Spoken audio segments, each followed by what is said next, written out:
Ben and Me, Chapter 14, Home. The voyage home was made most pleasant for me by the gracious presence of Sophia and her charming children. Ben, however, was quite downcast. He had gone to the Palace of Versailles the day after the great battle and had been severely snubbed. The guard indeed had been quite rude, making some unpleasant remark about people who shed mice. All his ladies and countesses had also refused to admit him. But Ben, I said, don't you realize that our own country of America is waiting to welcome you back as a hero? Do you really think so, Amos? He asked, brightening up. Will we be heroes?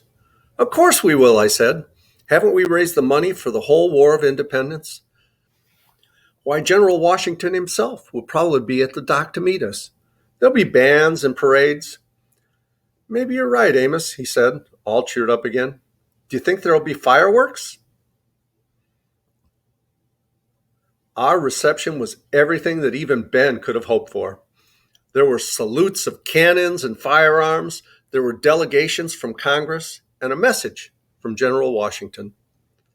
The mayor, the city council, and the 1st Volunteer Fire Brigade were all present, dressed in their best uniforms. There were floats, addresses, bands, and a parade.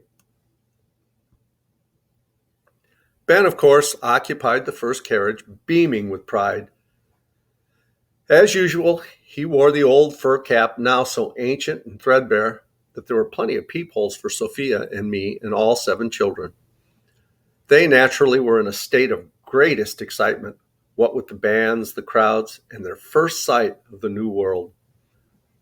Sophia retained her usual well-bred dignity, but her pink eyes sparkled with joy at the prospect of rejoining her husband. He was awaiting our arrival at Ben's house, and my first glance assured me that he was a worthy husband and father for this charming family. I left them to their newfound happiness and accompanied Ben to a great banquet that was being given in his honor by the city council. During the long, wordy speeches, I lay in the cab and thought over the events of the last few years. I had done my duty to General Washington. I had contributed no little to our victory in the war so recently won. The colonies were free. I had redeemed my promise to Sophia, rescued her children, and reunited her family. Ben was now old enough to keep out of trouble fairly well. At last, I thought, I can relax. Before us lies a peaceful and uneventful old age. I must be getting old, I thought sleepily, as Ben's voice boomed and meandered on, describing his brilliant triumphs in France. I can even stand these dinners. Then I slept. I was perfectly right about getting old. We were old. I found more and more pleasure in staying quietly at home where I could enjoy the company of Sophia's children. Their father had prospered in the New World. He had established a most comfortable home for his family in a house not far from Ben's, and a delightful household it was.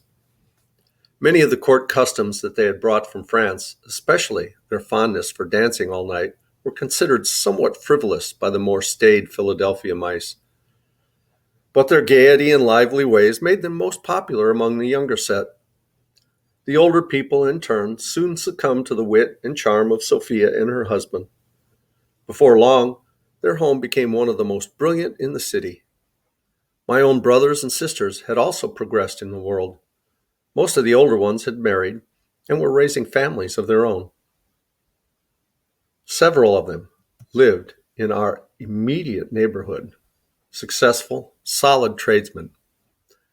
The arrival of these sprightly foreigners brought a new joy and lightness into their rather dull lives, and they became among the most regular attendants at Sophia's social gatherings. The 3 youngest, Xenophon, Isobel, and Zenas, were about the age of Sophia's 3 oldest, were especially charmed with the newcomers and were always to be seen in their company. It was one of the happiest moments of my life when, at a brilliant triple wedding ceremony, these 6 young hearts became as 3. And we'll read chapter 15 next time. Till then, as Tigger says, ta-ta for now. Thank you so much for listening. Love you guys. Bye-bye.